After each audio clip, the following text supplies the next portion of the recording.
Hi guys, today I'd like to showcase the Transit NXT User interface, give you a brief look at the main functions, and how to navigate around the UI. Now the first function I want to cover is the ribbon bar. The ribbon bar is located at the top left of the screen, which contains all the functions you will need for a translator or project manager. The second row of bars I want to cover is called the Floating Windows tab. This is located on the right hand side of the screen. And as you can see, you've got the terminology and markup and fuzzy words open right now. There's also one called PDF, which is a really great tool, but I'll go into that later. And on the bottom screen, you'll see your power functions.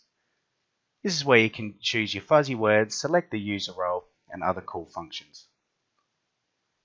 So here I've opened the language pair, and you can see I've selected the source language.